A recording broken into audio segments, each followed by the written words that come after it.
मित्रांनो, आजच्या व्हिडिओचा आपला टॉपिक आहे काही असे रूल्स जे कार ओनर्सनी, कार ड्रायव्हर्सनी स्वतःच्या मनाने बनवलेले आहेत. ट्रॅफिक रूलमध्ये त्याचा काहीही संबंध नाहीये.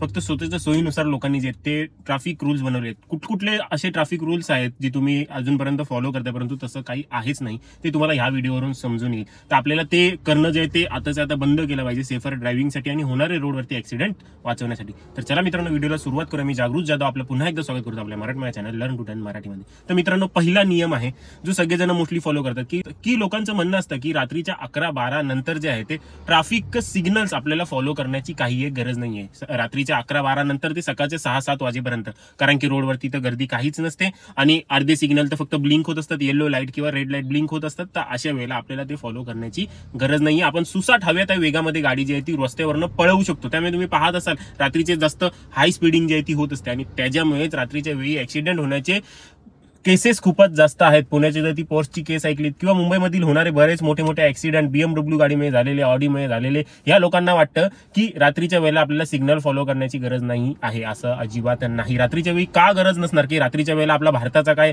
झिम्बाब्वे होतोय का किंवा दुसरा देशमध्ये बदलतोय का? नाही, भारतच देश आहे ना. ते जेव्हा ब्लिंक करत असते लाईट काही जागेवरती, तर ह्याचा अर्थ, ब्लिंकरचा काय अर्थ असतो ब्लिंक करणे म्हणजे? त्याचा अर्थ आहे गाडी स्लो करा, व्हेरिफिकेशन करा सगळ्या रस्त्यावरची, कोणी नाही येते त्यानंतर मग गाडी घेऊन जा. गाडी स्लो करणेच गरजेचं आहे आणि व्हेरिफिकेशन करणे देखील गरजेचंच आहे, असा त्या ब्लिंकरचा अर्थ असतो. ब्लिंक होतं याचा अर्थ लोकांना वाटतं की सिग्नल बंद आहे, चला पळवा गाडी.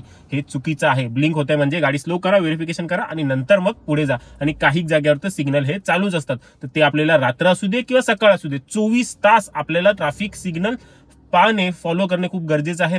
रात्रीचे होणारे ऍक्सिडेंट कमी करण्यासाठी. तुम्ही पाहिलेलं असेल की किती निष्पाप जीव जे जात आहेत हाय स्पीडिंगमुळे, बाईकवाल्यांना कार ठोकत आहेत किंवा कारमध्ये ऍक्सिडेंट होत आहे.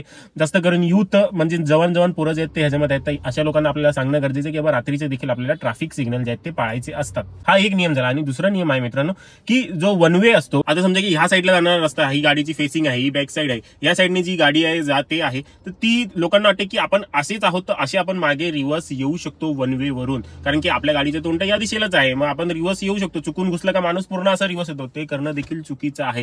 तुमच्या गाडीची फेसिंग कुठे हे मॅटर करत नाही वन वे साठी. वन वे काय सांगतात? तो डिरेक्शन म्हणजे तो रस्ता, ती दिशा सांगतो की ह्या दिशेनेच हा रस्ता आहे, तर तुम्हाला मूव देखील त्याच दिशेनेच व्हायचं आहे, पुढे देखील त्याच दिशेने जायचं. तुम्ही असे येताय याचा अर्थ तुम्ही रॉंग वेनी येताय. रिव्हर्स या किंवा सरळ या, पण तुम्ही रॉंग वेनी येताय, तर अशा वेळेला ते ट्रॅफिक रूलचं व्हायोलेशन मध्येच पकडलं जाईल. ट्रॅफिक पोलिसनी पाहिलं तर तुम्हाला जे ते चलन दिलं जाईल. जसं की हा तुम्ही मगापासून स्क्रीनवरती व्हिडिओ पाहताय, तो व्यक्ती जो आहे तो मेन रस्त्यावरती रिव्हर्स घेत होता मिडल हायवेवरून. आजूबाजूला एवढी जागा होती तरी देखील त्यांनी याच्यानं घेतला आणि मागून येणारा वेगवान टेम्पो त्याला धडकला आणि त्याच्या जागेवरती मृत्यू झाला आणि गाडी पूर्णतः डॅमेज झाली. कदाचित त्याला जिथे जायचं तिकडे तो जरासा फिरून आला असता आणि तिथे गेला असता, तर कदाचित त्याची गाडी देखील ठीक असते आणि तो देखील सेफ असता. असे सिंगल वे असतात, वन वे असतात, त्याच्यावरती जे आपण उलट्या दिशेने नाही येऊ शकत, आपल्याला ह्याच दिशेने मूव्ह व्हायचं आहे. जे तुम्ही रिव्हर्स घेत असाल आणि अचानकच तिकडनं मागून एखादी गाडी आली, भले तुम्ही सिटीमध्ये आहात, स्लो स्पीडमध्ये आहात आणि मागून गाडी आली, तर अशा वेळेला ट्रॅफिक क्रिएट होते. त्यामुळे एकाच वेनी डिरेक्शन मध्ये आपल्याला जायचं असतं. आणि मित्रांनो, तिसरा जो की सगळ्यांच्या मनामध्ये देखील असेल आणि सगळे तोच फॉलो करतात की राईटनेच आपण ओव्हरटेक करू शकतो. लेफ्टनी ओव्हरटेक केलं का लोक बडबड करतात, काय हा लेफ्टनी ओव्हरटेक करतोय, व्हिडिओ एखादा आला समोर की लेफ्टनी ओव्हरटेक करत असताना ऍक्सिडेंट झाला का त्यांनी चुकीचं ओव्हरटेक केलं वगैरे असे म्हणत असतात. मित्रांनो, हे पूर्णतः सिच्युएशन वरती आहे की आपल्याला लेफ्टनी ओव्हरटेक करायचं की राईटनी ओव्हरटेक करायचं. समजा की तुमच्या समोर एक गाडी चालते आहे आणि ती गाडी जी आहे ती स्लो चालते, तुम्हाला तिला ओव्हरटेक करायचं आणि ती तुम्हाला जागा नाही देत आहे, परंतु त्या गाडीवाल्याला पुढे जाऊन जे आहे ते राईटला टर्न घ्यायचा आहे, तर अशा वेळेला तो अर्थात राईटच्या लेन मध्येच राहणार. अशा वेळेला जर त्या व्यक्तीनी, त्या कार ड्रायव्हरनी राईटचा इंडिकेटर दिला, ह्याचा अर्थ तो पुढे जाऊन राईटला टर्न घेणार आहे, हा हायवे सोडणार आहे किंवा यू टर्न मारणार आहे किंवा रोड हा बदलणार आहे. तर अशा वेळेला आपल्याला ऑथॉरिटी असते, आपण लेफ्टनी ओव्हरटेक करू शकतो. जेव्हा तो इंडिकेटर देतो अशा वेळेला आपल्याला ऑथॉरिटी मिळते की बाबा त्याला पुढे जाऊन जायचं, टर्न मारायचं, तर त्याच्या मागे थांबण्याला काहीच अर्थ नसतो. उलट आपण जास्त ट्रॅफिक क्रिएट करू त्या लेनमध्ये. त्यामुळे अशा वेळेला आपण लेफ्टनी ओव्हरटेक करू शकतो. हे ट्रॅफिक नियमांमध्ये लिहिलेलं आहे. असं गरजेचं नाही की आपल्याला फक्त राईटनीच ओव्हरटेक करायला हवा. पूर्णतः सिच्युएशनवरती मोस्टली आपण राईटनीच ओव्हरटेक करायचा असतो, मोस्टली जास्त करून, परंतु अशा सिच्युएशनमध्ये आपण लेफ्टनी ओव्हरटेक करू शकतो.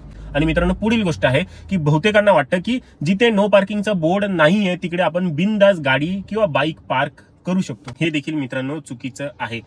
बहुतेकांना हे माहित नसतं की एखाद्या बिल्डिंगच्या गेट समोर, झेब्रा क्रॉसिंग वरती, बस स्टॉप जवळ, सिग्नल जवळ अशा गोष्टींजवळ जे आपण गाडी पार्क करू शकत नाही. त्यासोबतच मेन रोडवर देखील, जो रस्ता मेन रोड आहे, रहदारीचा रस्ता आहे, तिकडे देखील नो पार्किंगच असते. तिकडे वेगळा बोर्ड असण्याची गरज नाही आहे. आता तर मोस्टली मुंबईमध्ये ते सगळीकडे झालेच आहेत. नाशिक आणि पुण्याची गोष्ट मला माहित नाही, परंतु जो मेन रोड आहे, जिथे रहदारी आहे, जाणारे आणि येणारे गाड्या जे ते आहेत, तर अशा वेळेला तिकडे आपण गाडी पार्क करू शकत नाही. हा, गल्ली वगैरे जी आहे तिकडे आपण हमखास पार्क करू शकतो. जिकडे डेड एंड होतो रस्त्याचा तिकडे आपण हमखास गाडी पार्क करू शकतो. परंतु मेन रोड वरती जो रस्ता रहदारीचा आहे, सगळीकडनं जॉईन आहे, तिकडे आपण गाडी पार्क करू शकत नाही. ती नो पार्किंग मध्येच मोजली जाते. जे ट्रॅफिक नियम मध्ये आहे ते तुम्हाला सांगतो आहे. माझ्या मनाचे काहीच मी नियम बनवून सांगत नाही आहे. बहुतेकांना या गोष्टी माहित नसतात, मग अशा वेळेला त्यांना चलान बसतो. तर मित्रांनो, हे काही नियम आहेत.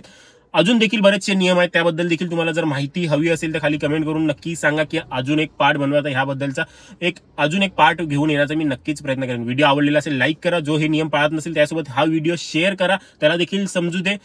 तुम्ही जेव्हा कमेंट करता, लाईक करता, तेव्हा मला मोटिवेशन मिळतं असंच व्हिडिओज बनवण्यासाठी. समजून येते की तुम्हाला व्हिडिओज आवडत आहेत आणि मग व्हिडिओ बनवण्याची इच्छा अजून होते. त्यामुळे व्हिडिओ लाईक आणि कमेंट करायला विसरू नका. तर मित्रांनो, आपल्या आजच्या व्हिडिओमध्ये एवढंच. भेटूया पुढच्या व्हिडिओमध्ये.